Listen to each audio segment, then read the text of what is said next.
मुलांनो सुस्वागतम. संगीता भालसिंग या माझ्या यूट्यूब चॅनलवर तुम्हा सर्वांचे खूप खूप स्वागत. मराठी आणि अर्थशास्त्र या दोन्ही विषयांचे 11वी आणि 12वी या दोन्ही वर्गांचे सर्व व्हिडिओ लेक्चर पाठ्यपुस्तकातील क्रमाप्रमाणे मी या चॅनलवर पोस्ट करत आहे. ते तुम्ही या चॅनलच्या प्लेलिस्टवर जाऊन पाहू शकता. चला आपण अभ्यासाला सुरुवात करूया. मराठी व भारती इयत्ता 11वी हा विषय आपण अभ्यासाला आज घेतलेला आहे आणि यातील भाग क्रमांक 3 मधील नाटक साहित्य प्रकार त्याचा आपण परिचय करून घेत आहोत. नाटक साहित्य प्रकार परिचय. आणि आज आपण यातील उपघटक अभ्यासणार आहोत. नाट्य संहितेचे स्वरूप. संहिता म्हणजे स्क्रिप्ट. जसं चित्रपटाचंही स्क्रिप्ट लिहितात किंवा संहिता लिहितात तसंच नाट्य संहितेचं स्वरूप पाहूया आपण. नाटकात महत्त्वाची असते ती संहिता म्हणजे लिखित स्वरूपात लिहिलेलं नाटक. संवाद वगैरे सगळे त्यामध्ये लिहिलेले असतात. त्याला स्क्रिप्ट म्हणायचं इंग्रजी शब्द. नाट्यसंहिता जितकी परिपूर्ण दर्जेदार तितकेच नाटकाचे यश खात्रीलायक.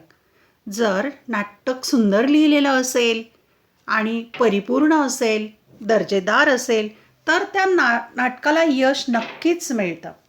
शब्द आणि कथानक जितके सशक्त तितके नाटक उंचीवर जाणार हे निश्चित. त्यातले शब्द आणि जी गोष्ट आहे कथा आहे ती जितकी चांगली असेल दर्जेदार असेल तितकं नाटकही उंचीवर जातं. तुम्हाला या साठी एक उदाहरण मी देणार आहे. विवा शिरवाडकर किंवा कुसुमाग्रजांचं एक नाटक आहे नटसम्राट, ज्याचा तुम्ही चित्रपट कदाचित पाहिला असेल. नाटक वाचलेलं नसेल पण चित्रपट पाहिला आहे. त्या ठिकाणी तुम्हाला नाना पाटेकर यांचा अभिनयसुद्धा खूप आवडला असेल. पहा त्यामधला एक संवाद आहे किती सुंदर लिहिलेला आहे. सशक्त. To be or not to be that is the question. जगावं की मरावं हा एकच सवाल आहे. या दुनियेच्या उकिरड्यावर खरकट्या पत्रावळीचा तुकडा होऊन जगावं बेशराम लाचार आनंदानं का फेकून द्यावं देहाचं लखतर मृत्यूच्या काळ्याशार डोहामध्ये आणि करावा शेवट सर्वांचा एकाच प्रहाराने. माझा तुझा ह्याचा अन त्याचाही. मृत्यूच्या महासर्पाने जीवनाला असा डंख मारावा की नंतर येणाऱ्या निद्रेला नसावा जागृतीचा किनारा कधीही. पण मग त्या निद्रेलाही पुन्हा पुन्हा स्वप्न पडू लागलं तर. इथेच मेक आहे. नव्या स्वप्नांच्या अनोळखी प्रदेशात प्रवेश करण्याचा धीर होत नाही म्हणून आम्ही सहन करतो जून जागेपण. सहन करतो प्रेताच्या निर्जीवपणाने अभिमानावर होणारे बलात्कार, अस्तित्वाच्या गाभाऱ्यात असणाऱ्या सत्वाची विटंबना आणि अखेर करुणेचा कटोरा घेऊन उभे राहतो खालच्या मानेनं आमच्याच मारेकऱ्यांच्या दाराशी. विधात्या तू इतका कठोर का झालास? एका बाजूला आम्ही ज्यांना जन्म दिला ते आम्हाला विसरतात आणि दुसऱ्या बाजूला ज्याने आम्हाला जन्म दिला तो तूही आम्हाला विसरतोस. पण मग विस्कटलेल्या हाडांचे हे सापळे घेऊन हे करुणा करा. आम्ही थेरड्यांनी कोणाच्या पायावर डोकं आदळायचं? कोणाच्या पायावर? कोणाच्या? पहा किती सुंदर लिहिलंय. शब्द किती जड आहेत आणि शब्दामध्ये किती ताकद आहे. कथानकही ते सुंदर होतं पहा. आणि मग या नाटकाने लोकप्रियता खूप मिळवली. एक कथाबीज घेऊन नाटककार त्याभोवती घटना व पात्र यांची गुंफण करतो. एखादी गोष्ट किंवा घटना घेतो, कथाबीज म्हणायचं त्याला, आणि त्याच्याभोवती वेगवेगळ्या घटना वेगवेगळी पात्र यांची गुंफण करतो. जसं आपण फुलांचा हार गुंफतो त्याप्रमाणे. कथानकात नाटककार वैशिष्ट्यपूर्ण रचना करून नाटक रंगतदार करतो आणि ती जी रचना आहे वैशिष्ट्यपूर्ण निर्माण करतो. एक छोटीशीच घटना असते पण त्याचं पूर्ण नाटक तयार करता येतं आणि रंगतदार असं नाटक आपल्यासमोर उभं राहतं. यासाठी कथानक दमदार असावे लागते. समाजातील विविध स्तरातील लोकांना जिव्हाळ्याचे वाटणारे विषय नाटककार मांडतो. लोकांना अतिशय आवडतील, लोकांना पटतील, समजतील, अगदी जवळचा विषय वाटेल असे विषय असतात. आता नटसम्राटचं आपण उदाहरण कंटिन्यू करूया, की पहा त्यामध्ये जे उदाहरण आहे कौटुंबिक विषय मांडलेला आहे, कौटुंबिक आणि सामाजिक पण विषय होतोय तो, आणि मग अतिशय सुंदर ते नाटक तयार झालंय. सामाजिक स्थितीचे यथार्थ आणि रसपूर्ण दर्शन घडवणे हे नाटकाचे ध्येय असते. नाटकाचं ध्येय समाजाचं कशी स्थिती आहे, समाज हा कसा आहे, परिस्थिती कशी आहे आणि त्याचं दर्शन रसपूर्ण रीतीने घडतंय. नाटक हे एक प्रतिबिंबच आहे समाजाचं. अशा स्थितीचे दर्शन घडवताना माणसांच्या मनोव्यापारांची दखल घेणे क्रमप्राप्त ठरते. मनोव्यापार, मनातील भावभावना कशा आहेत त्याची दखल या नाटकामध्ये घेतली जाते. पात्रांच्या मनोव्यापाराच्या दर्शनासाठी नाटकातील स्वगताचा परिणामकारकपणे वापर केला जातो. स्वगत याचा अर्थ मनाशी बोलणे. आत्ताच आपण जो परिच्छेद वाचला नटसम्राटमधला ते आहे स्वगत, मनाशी मनाचा संवाद, त्याचा पण वापर इथे केला जातो. त्यामुळे नाटकातील कथानकाला साजेशी पात्ररचना नाटककाराला करावी लागते. मग नाटक लेखन झालं की त्याला योग्य असे पात्र, नट, अभिनेते निवड करावी लागते. योग्य अशी निवड फार महत्त्वाची असते. नाटकातील पात्रांचे असे शाब्दिक चित्रण करणे की ज्यामुळे नाटकाचा तोल सांभाळला जाईल, ही जबाबदारीही नाटककाराला पार पाडावी लागते आणि योग्य पद्धतीने पात्ररचना करावी लागते. कथानकातील आशयात संघर्षाशिवाय रंगत येत नाही. सगळ्यात महत्त्वाचं आहे. गोष्ट आहे, कथा आहे, पण त्यामध्ये संघर्ष असतो. काहीतरी दोन बाबींचा संघर्ष असतो. मग तो कौटुंबिक असेल, सामाजिक असेल, राजकीय कुठल्याही क्षेत्रातला असेल, पण तो संघर्ष. आता नटसम्राटचं उदाहरण जर घेतलं तर तिथे कुटुंबामधला संघर्ष दाखवलेला आहे, म्हणून त्या नाटकामध्ये रंग भरला आहे आणि तो विषय पण लोकांच्या जिव्हाळ्याचा असतो. परस्पर विरोधी स्वभावातून, कृतीतून, भावभावनांच्या तणावातून संघर्ष निर्माण होऊ शकतो. आणि संघर्ष कसा निर्माण होतो तर प्रत्येक माणसाचा स्वभाव वेगवेगळा आहे. व्यक्तींची मतं भिन्न आहेत, कृती भिन्न आहेत, भावभावना भिन्न आहेत आणि एकमेकांच्या तणाव निर्माण होतो आणि हा संघर्ष नाटकात दाखवला जातो. भूमिकांच्या परस्पर नात्यातील संघर्ष आणि मग त्या नात्यामध्ये कोणता संघर्ष आहे तो दाखवला जातो. भूमिका व परिस्थिती यातील संघर्ष, त्या काळची ती परिस्थिती, यामुळे नाटक परिणामकारकपणे वटते आणि यामुळेच नाटक अतिशय सुंदर तयार होते. नाटकातील सर्वात महत्त्वाचा घटक म्हणजे संवाद. आत्ताच आपण जो परिच्छेद वाचला, अतिशय संवाद सुंदर, खटकेबाज, चुरचुरीत, नर्मविनोदी संवाद नाटकाची रंगत वाढवतात. आता नाटकाचे वेगवेगळे प्रकार आहेत, त्यामध्ये त्या प्रकारानुसार तसे संवाद असतात. कुठे खटकेबाज, कुठे चुरचुरीत, कुठे विनोदी, अशा प्रकारे या संवादांनी नाटकाची रंगत वाढते. नाट्य विषयाला साजेसे संवाद नाट्यकृतीतील आशय योग्य पद्धतीने प्रेक्षकांपर्यंत पोहोचवतात आणि जे संवाद असतात ते नाटक पुढे पुढे नेतात. नाट्यकृतीचा आशय काय आहे, सार काय आहे, तो संवादाच्या माध्यमातून लोकांच्यापर्यंत पोहोचतो. संवाद फेकीमुळे नाटकाचा बाज प्रेक्षकांना कळतो. पहा, नटसम्राटमध्ये जे संवाद बोलण्याची जी पद्धत आहे, जी रीत आहे, जी एक लय आहे, ताल आहे, प्रेक्षकांच्या काळजात घर करतं ते पात्र. संवाद, रंगसूचना व स्वगत या त्रयींनी नाट्यसंहिता तयार होते. नाट्यसंहिता स्क्रिप्ट कसं बनतंय तर त्यामध्ये संवाद असतात उत्तम पद्धतीने, रंगसूचना असतात, म्हणजे स्टेजवर काय काय चाललेलं आहे त्या सूचना, आणि स्वगत मनाशी केलेला संवाद, यातून स्क्रिप्ट किंवा नाट्यसंहिता तयार होते. कथानकातील प्रसंग बदल, दृश्य बदल, बदललेला काळ इत्यादी संबंधीची सूचना नाटककार कंसातील रंगसूचनांमधून देतो. की नाटकाचं पुस्तक जर तुम्ही एखादं वाचलं तर तुम्हाला कळेल, कंसात काही वाक्य दिलेली असतात कंसातली वाक्य त्याला रंगसूचना म्हणायचं. मग ते कशासाठी? तर कथानकातील प्रसंग बदललेला आहे किंवा दृश्य बदललेलं आहे. उदाहरणार्थ एक दृश्य आहे घरामध्ये, आता दुसरं दृश्य बाहेर बाजारामध्ये घ्यायचं आहे की दृश्य बदललं जातं, काळ बदलला जातो. या संदर्भातल्या ज्या काही सूचना असतात त्या कंसामध्ये दिलेल्या असतात. नाटककार त्या सूचना कंसात देतो, त्याला रंगसूचना म्हणायच्या. त्यामुळे कथानकाचे अस्पष्ट दुवे जोडले जाऊन संदर्भ स्पष्ट होतात. त्या रंगसूचना काय करतात? तर दोन प्रसंग जोडतात.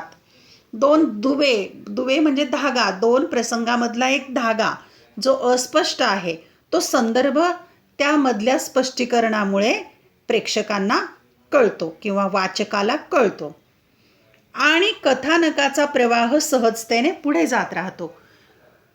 आशयाला साजेशी भाषाशैली संपूर्ण नाट्यकृतीला उठाव देते आणि जो आशय आहे नाटकामध्ये त्याला साजेशी अशी भाषाशैली असते. त्यातील भाषिक सौंदर्य एकूण नाटकाला एक उंची देते. भाषेचं सौंदर्य आहे नाटकाला मोठी उंची प्राप्त करून देतं. अशी अनेक नाटकांची उदाहरणं सांगता येतील की अतिशय सुंदर अशी भाषा त्यामध्ये आहे. पुढे नाटक या साहित्य प्रकाराचे वेगळेपण आहे या नाटकाचं काय ते पाहूया. मानवाने मनोरंजनासाठी, आत्मिक समाधानासाठी ललित कलांचे विश्व निर्माण केले. खरं तर या ललित कला निर्माण झालेल्या आहेत मनाच्या रंजनासाठी, मनोरंजनासाठी, आत्मिक मनाच्या समाधानासाठी निर्माण झालेल्या आहेत. ज्या समाजात नाटक हा साहित्य प्रकार उदयास आला त्या समाजात राहणाऱ्या लोकांच्या भावभावना नाटकातून प्रकट झाल्या आणि नाटकामध्ये समाजातील लोकांच्या भावभावना नाटकातून प्रकट होतात. नाटक म्हणजे काय? आसपास घडणारीच कुठली तरी घटना असते. त्यामुळे नाटक हा साहित्य प्रकार विषयांच्या दृष्टीने समृद्ध होत गेला आणि नाटकाला विषय भरपूर मिळत गेले. विषयांच्या दृष्टीने तो समृद्ध होत गेला. ज्ञान आणि मनोरंजन याबरोबरच प्रेक्षक स्वतःच्या अनुभवांचे नाटकात घडणाऱ्या प्रसंगाशी नाते जोडत असतो. ज्ञानही मिळतं, मनोरंजनही होतं, पण इथे महत्त्वाची गोष्ट आहे की स्वतःचा अनुभव आणि नाटकात घडणारा प्रसंग यांच्याशी ती व्यक्ती नातं जोडत असते. की तिथे दुःखाचा प्रसंग समोर घडत आहे तर इथे पण पाहणारा प्रेक्षक आहे त्याच्याही डोळ्यात पाणी येणार आहे, डोळे भरून येणार आहेत, कारण त्या दुःखाशी तो आपलं दुःख जोडत असतो, सुखाशीही तो सुख जोडत असतो. म्हणजेच त्यामुळे त्याला ते आपलं वाटतं, नाटक त्याला आपलं वाटतं. कथा, कादंबरी, नाटक या सर्वच साहित्य प्रकारात समाजाची समकालीन चित्रे रेखाटण्याचे सामर्थ्य असते. मग साहित्याचा कोणताही प्रकार असो, कथा, कादंबरी, नाटक, समाजात जी त्या काळातली तत्कालीन समकालीन परिस्थिती आहे तीच रेखाटलेली असते, त्याचं चित्र दाखवलेलं असतं. परंतु कथा, कादंबरी, कविता यापेक्षा नाटक हा साहित्य प्रकार निराळा आहे, वेगळा आहे. कसा ते पाहू आपण. बाकीचे साहित्य प्रकार हे वाचकनिष्ठ आहेत. म्हणजे कथा असेल, कादंबरी असेल तर ते पुस्तक हातात घेऊन ते वाचणारे आहेत, लेखक आणि वाचकनिष्ठ. नाटक हा समूहाचा आविष्कार आहे, पण नाटकामध्ये मात्र समूहाने केलेलं काम आहे. मग तिथे अभिनेते असतील, रंगकर्मी असतील, लेखक असेल आणि अनेक तंत्रज्ञ असतील, समूहाने केलेलं काम. नाटकामध्ये संगीत, नृत्य, वक्तृत्व, अभिनय, नेपथ्य, काव्य, चित्रकला अशा बहुतेक सर्व कलांचा समावेश होतो. नाटकामध्ये या सगळ्या बाबींचा समावेश होतोय. कथा आणि कादंबऱ्यांमध्ये फक्त लेखक आणि वाचक हे दोन घटक असतात. पुस्तक हातात घेऊन वाचणारा तो वाचक आणि ज्याने पुस्तक लिहिले तो लेखक, हे दोनच घटक कथा कादंबऱ्यामध्ये. पण नाटकामध्ये अनेक लोक आहेत, अनेक घटक आहेत. पण नाटकामध्ये मात्र लेखकाचे शब्द नट संवादाच्या माध्यमातून प्रेक्षकांपर्यंत पोहोचवत असतो. लेखकाने जे लिहिलेलं आहे ते शब्द तो नट आपल्या बोलण्यातून, संवादातून प्रेक्षकांच्या पर्यंत पोहोचवतो. विष्णुदास भावे यांनी लिहिलेले सीता स्वयंवर हे आधुनिक मराठी नाटकातील कालमानदृष्ट्या पहिले नाटक होय. आता इथे पहा, विष्णुदास भावे हे मोठे नाटककार होऊन गेलेले आहेत आणि त्यांनी सीता स्वयंवर हे नाटक लिहिलेलं आहे. काळाच्या दृष्टीने जर विचार केला तर हे मराठी नाटकातील पहिलं नाटक आहे. 1843 साली त्यांनी ते लिहिलेलं आहे. म्हणजे ह्या नाट्याच्या परंपरेचा जर विचार केला तर हे पहिलं नाटक. आधुनिक मराठी नाटकांचे जनक म्हणूनच या विष्णुदास भावे यांना म्हणतात. त्यांनी हे नाटक लिहिलं आणि बसवलं आणि 1843मध्ये या नाटकाचा पहिला प्रयोग झालेला होता. तो सांगली संस्थानच्या राजवाड्यामध्ये, तिथे हॉलमध्ये हा प्रयोग झालेला होता. सीता स्वयंवर, विष्णुदास भावे, मराठी नाटकांचे जनक. एक सरळ पौराणिक गोष्ट सांगणारे हे नाटक 1843 सालचे आणि ही गोष्ट सीतेच्या रामायणातली ही गोष्ट आहे, सीता स्वयंवराची. पुराणातली ही गोष्ट 1843 साली याचं नाटक हे झालेलं आहे. त्याचप्रमाणे 1855 साली महात्मा फुले यांनी लिहिलेली तृतीय रत्न ही लिखित स्वरूपातील पहिली नाट्यसंहिता होय.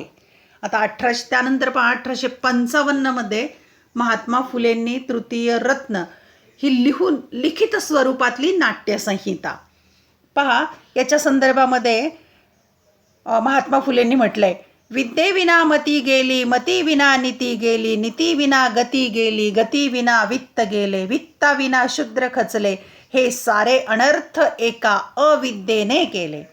शिक्षणाचे महत्त्व सांगताना या ओळी महात्मा फुलेंनी मांडलेल्या आहेत. आणि हे सर्व अनर्थ दूर करण्यासाठी महात्मा फुल्यांनी व्रत घेतलं, ते शूद्र लोकांना, अतिशूद्र लोकांना शिक्षण देण्याचं. शिक्षण हा माणसाचा तिसरा डोळा आहे. तृतीय रत्न तिसरा डोळा आहे. या सिद्धांतावर महात्मा फुलेंचा खूप विश्वास होता आणि त्यासाठीच त्यांनी कार्य केलेलं आहे. या शिक्षणाच्या कामासाठी त्यांनी आपली वाणी आणि लेखणी याचा वापर केलेला आहे. त्याचप्रमाणे प्रत्यक्ष कृतीतून मानवाला ती शिक्षण दिली आहे, समाजाला ती प्रेरणा दिलेली आहे. म्हणजे या साहित्य प्रकारासाठी त्यांनी हे काम केले. तृतीय रत्न हे त्यांचं नाटक, तिसरा डोळा. त्यापूर्वी ललित, आता हे वेगवेगळे नाटकाचेच प्रकार आहेत पहा. ललित म्हणजे कीर्तनाच्या शेवटी छोटीशी गोष्ट वगैरे सांगण्याचा प्रघात संत एकनाथांनी सुरू केलेला होता.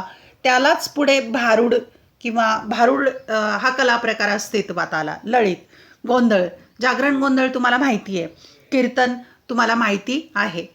पोवाडे, पोवाडे याचा अर्थ वीर रसातील लिहिलेला आणि गायलेला हा एक महाराष्ट्रातला अतिशय लोकप्रिय प्रकार आहे पहा. आणि पोवाड्याचा उल्लेख ज्ञानेश्वरीमध्ये सुद्धा केलेला आहे. पोवाड्याचा उल्लेख ज्ञानेश्वरीमध्ये पवद असा केलेला आहे. आणि महाराष्ट्राचा विचार केला तर शिवाजी महाराजांवर, छत्रपती शिवाजी महाराजांवर केलेले पोवाडे अतिशय प्रसिद्ध आहेत. मराठी भाषिकांना स्फूर्ती देणारा, प्रेरणा देणारा हा गीत प्रकार म्हणूया आपण. भारतात याचा उदय 17व्या शतकामध्ये झालेला आहे.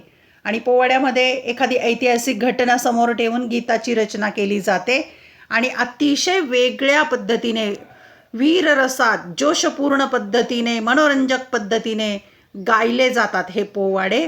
आणि पोवाड्यांची गीते लिहिणाऱ्यांना आणि गाणाऱ्यांना हे जे कलावंत आहेत त्यांना शाहीर असं म्हणतात. पुढे आहे दशावतार. दशावतार भगवद्गीतेमध्ये हे सांगितलेलं आहे की दुष्टांचा नाश, सज्जनांचे रक्षण आणि धर्माची स्थापना यासाठी परमेश्वराने वेगवेगळ्या युगामध्ये अवतार घेतलेले आहेत. आणि हे 10 अवतार आहेत विष्णूचे.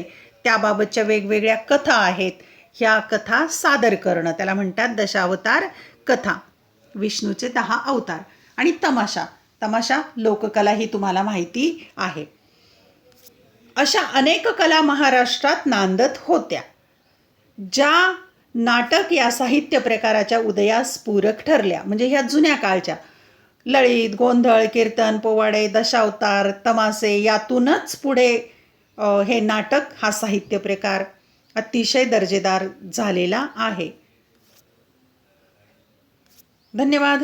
व्हिडिओ लेक्चर आवडल्यास चॅनल सबस्क्राईब करायला आणि बेल आयकॉन दाबायला अजिबात विसरू नका. तसेच लेक्चर आवडत असेल तर तुमच्या मित्रमैत्रिणींना या व्हिडिओच्या लिंक जरूर पाठवा. अभ्यासासाठी शुभेच्छा.